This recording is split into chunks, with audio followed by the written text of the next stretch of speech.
അയ്യോ, അവിടെ നമുക്കെന്തോന്ന് പേടി.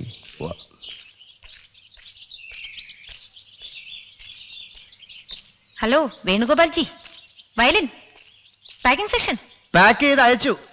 വീട്ടിൽ പൊയ്ക്കാളാൻ പറഞ്ഞു. ഇനി മുകളിൽ ആകാശവും താഴെ ഭൂമി ഇടയ്ക്കാനും. എന്ത്? ഞാൻ കാണാൻ വന്നതാ. കണ്ടാ? അതെ, മതിയാങ്കി പറഞ്ഞാൽ ഞാൻ പൊക്കോളാം. എന്താ ഇപ്പൊ വീട്ടിൽ വരാത്തെ? എന്താണ് ഇവിടെ വലിയ വിശേഷം? വിശേഷം അടുത്ത് വന്നാ പറയാം. അയ്യാ, വന്നേച്ചാലും മതി. ദേ വഴിയോരത്ത് വെയിൽ കായാനും വീട്ടു ജോലിക്കൊക്കെ വേറെ ആളെ നോക്കി വെച്ചേ. നിങ്ങൾക്കൊന്നും ഞങ്ങളെപ്പോലുള്ള സാധാരണക്കാരുടെ വിഷമം മനസ്സിലാവില്ല. കാശുള്ളതുകൊണ്ട് ജോലിയിൽ നിന്ന് പിരിച്ചുവിടാം, തിരിച്ചെടുക്കാം, വയലും വായിക്കാൻ പറയാം, തേയില പച്ചയോടെ പറിച്ചെടുത്ത് ചായ ഉണ്ടാക്കി കളിക്കാം, വേണമെങ്കിൽ കുളിക്കാം, ഇതുപോലെ കാറി വന്ന് നിന്ന് കാറ്റ് കൊള്ളാം. കാറ്റുകൊള്ളാൻ വന്നല്ല അല്ലേ? പിന്നെ എന്തിനാ വന്നേ? എനിക്ക് സംസാരിക്കണം. നിന്ന് സംസാരിച്ചാ ഞാൻ പോണു. അയ്യോ പ്ലീസ് പോവല്ലേ. അയ്യോ, എന്നോട് ഇഷ്ടമുണ്ടല്ലോ. ഇഷ്ടമാണ്. എങ്ങനെ മനസ്സിലായി? മെനക്കെടുത്താ പോവച്ചേ. എനിക്ക് പ്രേമിക്കാൻ തോന്നുന്നു. ഓഹോ, ഇവിടെ വന്ന് ഇതൊക്കെ കണ്ടപ്പോ തുടങ്ങിയതാണ് ഈ അസുഖം. വീട്ടിൽ പോയി നന്നായിട്ടൊന്ന് കുളിച്ചാ മതി, എല്ലാം പോവും. എനിക്ക് പോയിട്ട് വേറെ ജോലിയുണ്ട്. ഞാൻ ശരിക്കും പറഞ്ഞതാ, എനിക്ക് പ്രേമിക്കണം തോന്നുന്നു. അയ്യോ, നിന്ന് പ്രേമിച്ചോ? കാല് കഴിക്കുമ്പോ വേണമെങ്കിൽ ഇരുന്ന് കൂടെ പ്രേമിച്ചോ. ഞാൻ പോണു. ഞാൻ പ്രേമിച്ചോട്ടെ? ഓ, പ്രേമിക്കും. ഞാൻ ശരിക്കും പ്രേമിക്കും. പിന്നെന്ത്? പ്രേമിച്ചു കഴിഞ്ഞു. ഷൂളവും വയലിന്റെ ശ്രുതിയും കട്ട കട്ട കേൾക്കുന്നുണ്ടോ മുത്തശ്ശി? നീ ഇത് കഴിക്കാത്ത എന്താ? ഞാനത് വിട്ടുപോയി. ഓരോ ദോശ കഴിക്കുമ്പോഴും ഈ വീട്ടിലെ ഓരോ ദോശ കുറയാണല്ലോ എന്നാ മനസ്സില്. എല്ലാ വിഷമങ്ങളും മാറും മോനെ, നീ നോക്കിക്കോ. നിനക്കിപ്പ രാജയോഗമാ. ഓ, പിന്നെന്ത് വേണം? നീചഭംഗ രാജയോഗം. രാജയോഗം പോലും. രാജയോഗത്തിലെ രാജാവിന്റെ സ്ഥിതി ഇതാണെങ്കിൽ പ്രജകളുടെയൊക്കെ ഗതി എന്തായിരിക്കുമോ എന്തോ. പറഞ്ഞു നാക്കെടുത്തില്ല, അതാ പ്രജകളെത്തി. രാജാവ് എല്ലാം ശരിയാക്കി തരുന്നതായിരിക്കും. തൽക്കാലം ഇരുന്നോ. അളിയാ പോണ്ടേ? വാ. അളിയാന്നാ? രാജാവിനാണ് അളിയാന്ന് വിളിക്കുന്നത്? രാജാവോ? എവിടുത്തെ രാജാവ്? എന്ന് മുതല്? മുത്തശ്ശി പറഞ്ഞല്ലോ ഞാൻ രാജാവാണെന്ന്. എനിക്കിപ്പോ രാജയോഗമാണെന്ന്. അങ്ങനെ പറഞ്ഞോ മുത്തശ്ശി? കഷ്ടമുണ്ട് കേട്ടോ. കൊച്ചുമോനാണെന്ന് വിചാരിച്ച് ഇങ്ങനെ ആശ കൊടുക്കരുത് കേട്ടോ. അപ്പോഴേ രാജാവേ, വേഗം കൊട്ടാരത്തിന് വെളിയിലോട്ട് ഇറങ്ങ്. അവിടുന്ന് ഇവിടുന്ന് സായിപ്പന്മാരെ പെറുക്കിയെടുത്ത് നിരത്തി ഇരുത്തിയിരിക്കുക. ഇനിയും വൈകിയാലേ അവർ ഇംഗ്ലീഷ് ബഹളം ഉണ്ടാക്കും. ഞാനത് കഴിച്ചു തീർക്കാം. ഞാൻ സഹായിക്കാം.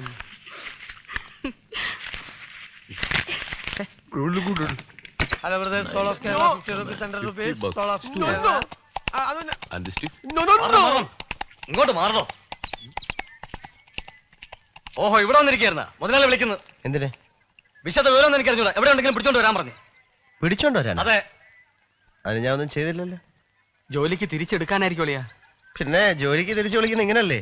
കുരുക്കമല്ലാണോ? ഞാൻ 5-6 ദിവസം അവിടെ കയറി ഇറങ്ങി നടന്നാ. നീ അവിടുന്ന് തൊല്ലടിച്ച് മാറ്റിയ. ഏതായാലും ഒന്ന് പോയിട്ട് വാ, അദ്ദേഹം വിളിച്ചതല്ലേ. വരണം. അവിടെ മുതലാളി വെയിറ്റ് ചെയ്യാ. ഞാൻ പോയിട്ട് വരട്ടെ. ഞങ്ങൾ ആരെങ്കിലും കൂടെ വരണോ? അങ്ങനെ എല്ലാരും കൂടെ വരാൻ. അവിടെ സദ്യ ഒന്നും ഒരുക്കിയിട്ടില്ല. ഇയാൾ ഒറ്റയ്ക്ക് വന്നാ മതി. ഞാൻ വരാൻ താമസിക്കുകയാണെങ്കിൽ എന്നെ ഒന്ന് അന്വേഷിക്കണം. വീട്ടിലൊന്നും പറയണ്ട. ഇയാളൊന്ന് വരണോന്ന്. വരികയല്ലേ? വരൂ.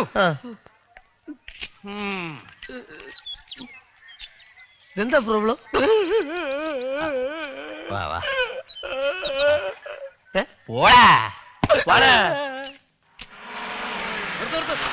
ഇവിടെ നിർത്തിയാ മതി. പോർട്ടിക്കോയിലോട്ടൊന്നും പോണ്ട.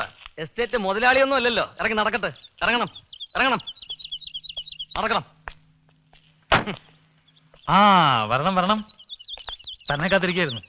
വിളിച്ചിട്ടേ വരാ ഒരു പിടുത്തം. വാ, അകത്തിരുന്ന് സംസാരിക്കാം. ഇവിടെ നിന്ന് സംസാരിച്ചാ പോരെ? പോരാ, വളരെ ഗൗരവമുള്ളൊരു കാര്യമാണ്. ഗൗരവമുള്ള കാര്യം? അതെ. അതിന് ഞാനൊന്നും ചെയ്തില്ലല്ലോ. വിഷമം കൊണ്ടന്ന് ഞാൻ എന്താ പറഞ്ഞെന്ന്. അതൊന്നും അല്ല കാര്യം. വാ, മുകളിട്ട് വാ. ഞാൻ ഇവിടെ വരണം. സർ, ഞാൻ മുകളിലോട്ട്. അല്ല, സംഗീതം സത്യമായിട്ടും എന്റെ വയലിന് സത്യമായിട്ടും ഞാൻ ഒന്നും ചെയ്തിട്ടില്ല സർ. അതൊന്നും അല്ലടോ. വാ, പറയട്ടെ.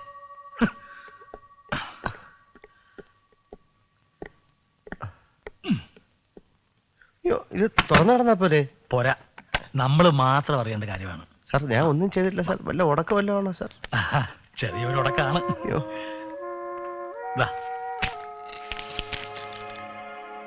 അങ്ങോട്ടിരിക്കാം. വാ, ഇരിക്ക. വേണ്ട വേണ്ട മുതലാളി, ഞാൻ നിന്നോളാം. ഇപ്പൊ വേണുവിന്റെ മുതലാളി അല്ലല്ലോ ഞാൻ. എന്നാലും എനിക്ക് അങ്ങനെ വിളിക്കാൻ പറ്റൂ. അതൊന്ന് മാറ്റി വിളിച്ചുകൂടെ എന്ന് ആലോചിക്കാനാണ് തന്നെ വരുത്തിയത്. വിളിക്കാം. എങ്ങനെ വിളിക്കണം? അങ്ങത്തേന്നോ സാറേന്നോ പറയുന്ന പോലെ വിളിക്കാം. ആരും ചിരിച്ചു പോവും വേണുവിന്റെ വർത്താനം കേട്ടാ. അത്ര സിമ്പിളാണ്. വരൂ, ഇരിക്കും. ഇവിടെ ഇരിക്കും. കുടിക്കാൻ എന്തെങ്കിലും? വെള്ളം കുടിപ്പിക്കരുത് സാർ. വിളിച്ച എന്തിനാണെന്ന് പറയണം. വേണു, നമ്മളിപ്പോ സംസാരിക്കുന്ന കാര്യം മറ്റാരും അറിയരുത്. ഇല്ല സാർ. ഇവിടുത്തെ മോളെ തനിക്ക് നന്നായിട്ട് അറിയാലോ. പിന്നെ എന്നെ വലിയ ഇഷ്ടമാണ് സാർ. ആ, ഈ വീട്ടിലെ ഒരേ ഒരു മോളാ ഈ കണ്ട സ്വത്തിന്റെ എല്ലാ അവകാശി. അങ്ങനത്തെ യാതൊരു ഭാവമില്ല. നല്ല തങ്കം പോലത്തെ കൊച്ച്. അവൾക്ക് ഒരസുഖമുണ്ട്. ലക്ഷത്തിലൊരാൾക്ക് മാത്രം വരുന്ന ഒരസുഖം. അയ്യോ. എല്ലാ ചികിത്സകളും ചെയ്തു കഴിഞ്ഞു. ഈ രോഗത്തിന് ചികിത്സയില്ല. 5 or 6 കൊല്ലത്തിനപ്പുറം അവൾക്കൊരു ജീവിതം ഉണ്ടാവില്ല. ജീവിച്ചിരിക്കില്ല എന്ന് തന്നെയാണ് എല്ലാ ഡോക്ടർമാരും പറയുന്നത്. അയ്യോ, അങ്ങനെ പറയരുത് സാർ. ദൈവം ആ മോളെ രക്ഷിക്കും. അങ്ങനെ നമുക്ക് വിശ്വസിക്കാം. ഈ വിവരം അവൾക്കറിയില്ല, അറിയാനും പാടില്ല. ഇത്രയൊക്കെ പണവും സൗകര്യങ്ങളൊക്കെ ഉണ്ടായിട്ട് പണം കൊണ്ട് അവളുടെ ജീവൻ രക്ഷിക്കാൻ കഴിയില്ല വേണു. ചെയ്യാവുന്നതൊന്നേ ഉള്ളൂ. ജീവിച്ചിരിക്കുന്നിടത്തോളം കാലം അവൾ സന്തോഷമായിട്ടിരിക്കണം. ആ സന്തോഷം കൊടുക്കാൻ ഒരാൾ വേണം. അതിന് ഞാൻ എന്ത് ചെയ്യാം സാർ? വേണുവിന് അവളെ വിവാഹം കഴിക്കാൻ പറ്റുമോ? സാർ, കാര്യമായിട്ട് പറയണം. കളി പറയേണ്ട കാര്യമല്ലല്ലോ ഇത്. വെറുതെ വേണ്ട. തനിക്ക് ഇതുകൊണ്ടൊരു ജീവിതം ഉണ്ടാവും. തന്റെ കുടുംബം രക്ഷപ്പെടും. എനിക്ക് വലുത് എന്റെ മോടെ സന്തോഷമാണ്. എനിക്കുള്ളതെല്ലാം ഞാൻ വേണുവിന് എഴുതിത്തരാം.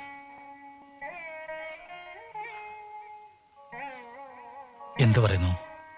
ഇങ്ങനെ പെട്ടെന്ന് ചോദിച്ചാ ഞാൻ വീട്ടിൽ പോയി അമ്മയോട് ചോദിച്ചിട്ട് പറയാം. മതി. വീട്ടിൽ സമ്മതിച്ചാലും ഇല്ലെങ്കിലും ഈ വിവരം മറ്റാരും അറിയരുത്, പ്രത്യേകിച്ച് എന്റെ മോള്. ഇല്ല, ഞാൻ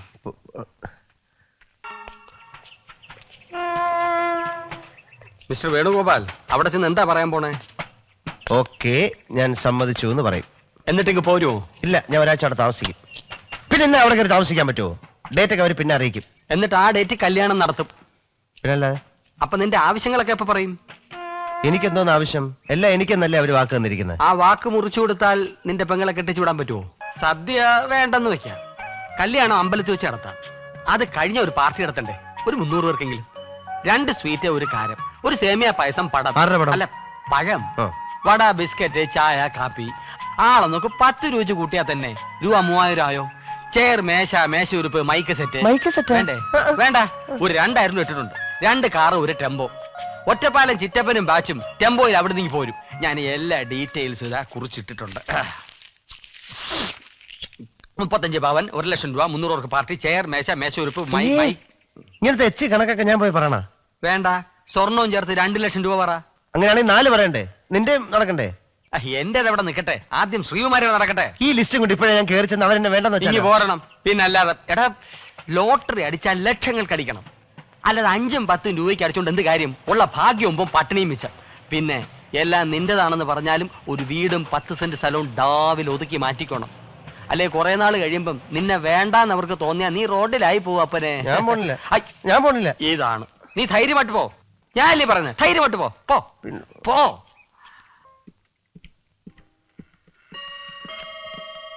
കാർത്തേ, എന്തോ? ഇതാണ് വേണു. ഇതിനു മുമ്പ് വന്നപ്പോഴൊന്നും അമ്മയെ കണ്ടിട്ടില്ല. അമ്മ എപ്പോഴും പൂജാമുറിയിലാണല്ലേ? ഈശ്വരന്റെ കയ്യിലല്ലേ എല്ലാം. വാസ്തവം, എന്നെ അമ്മയുടെ മുമ്പിൽ എത്തിച്ചതും ഈശ്വരനല്ലേ? മോടമ്മ കൂളിംഗ് ഗ്ലാസ് ഒക്കെ ഇട്ട് ഒരു അമ്മയായിരിക്കുന്ന ഞാൻ വിചാരിച്ചത്. മഹാലക്ഷ്മി അല്ലേ ഇത്? നമുക്ക് തീയതി ഉടനെ നിശ്ചയിക്കണം. എനിക്ക് മോനോട് ഒന്നേ പറയാനുള്ളൂ. എനിക്കിവളെ എപ്പോഴും കണ്ടുകൊണ്ടിരിക്കണം. പറഞ്ഞു, സാറെല്ലാം ഏർപ്പാടാക്കിയിട്ടുണ്ട്. വേണു, ഈ സാറെ വിളി ഇനിയെങ്കിലും ഒന്ന് ഒഴിവാക്കിക്കൂടെ? കുടുസ് വീട്ടിൽ നിന്ന് കൊട്ടാരത്തിലേക്ക് കാലെടുത്ത് വെക്കും മുമ്പ് മഹാരാജാവിനൊക്കെ അമ്മാവെന്ന് വിളിക്കുന്ന എങ്ങനെ അല്ലേ മോളെ? വരട്ടെ, ഇണങ്ങി വരട്ടെ. ഞാൻ മാറ്റി വിളിക്കാം. ഞാൻ വരട്ടെ. ഇത് ലോട്ടറി തന്നെ, സംശയമില്ല. നിന്റെ തലവര തെളിഞ്ഞു. സ്വർണ്ണ കട്ടി, സ്വർണ്ണ കുട്ടി. ഇതെങ്ങനെ ഒപ്പിച്ചെടുത്തു എന്നുള്ളതാണ്. എടോ സ്മൈലി, നേരായ വഴിക്ക് സത്യസന്ധമായി ജീവിക്കുന്നതിനെ ദൈവം ചുമന്ന് എവിടെങ്കിലും കൊണ്ടെത്തിക്കും. കാട്ടുവേരി കളറടിച്ച് soul of Kerala, soul of India എന്നൊക്കെ പറഞ്ഞ് സായിപ്പന്മാരെ പറ്റിക്കുന്ന തന്നെ പോലുള്ളവരെ ദൈവം ചുമന്ന് അന്ധകാര കുഴി കൊണ്ടാക്കും. എടോ, ശുദ്ധമായ സംഗീതമാണ് വേണുവിനെ ഈ നിലയിൽ എത്തിച്ചത്. ഇവൻ വയലിനിൽ വാതാപി എന്ന് പിടിച്ചതും ആ കൊച്ചു വീണു. പിന്നെ അവൾ ഒരൊറ്റ പിടി ഇവൻ മതിയെന്ന് അതോടെ തന്ത വീണു. That's end of the news. ഞാൻ വരച്ച ചിത്രങ്ങൾ അവൾ കണ്ടിരിക്കാനിടയില്ല. എങ്കിൽ അന്ന് ആ കുടുംബം കെട്ടുകെട്ടിയെന്നെ. അപ്പൊ അങ്ങനത്തെ ഫാമിലിയാണ്. ഒരു ചങ്ങാതി നന്നായാൽ ബാക്കിയുള്ള ചങ്ങാതിമാരെ നന്നാക്കുക എന്നുള്ളത് ലോകനീതിയാ. നീ അത് ചെയ്യില്ല കൂട്ട? ചെയ്യാം. പക്ഷെ ഈ ആക്രത്തിലൊക്കെ കളഞ്ഞ് അന്തസ്സായിട്ട് നിന്നാ എല്ലാവർക്കും വേണ്ടി എന്തെങ്കിലുമൊക്കെ ചെയ്യാം. കേട്ടല്ലോ, നിന്നോടും കൂടിയായി പറഞ്ഞത്. നിന്റെ ഈ ഊശാൻ താടി, ഈ വൃത്തികെട്ട ജുബയും ആ കൂറ സഞ്ചിയും കളഞ്ഞ് വൃത്തിയായിട്ട് നടക്കണം. അപ്പൊ എന്റെ കല നിന്റെ കൊല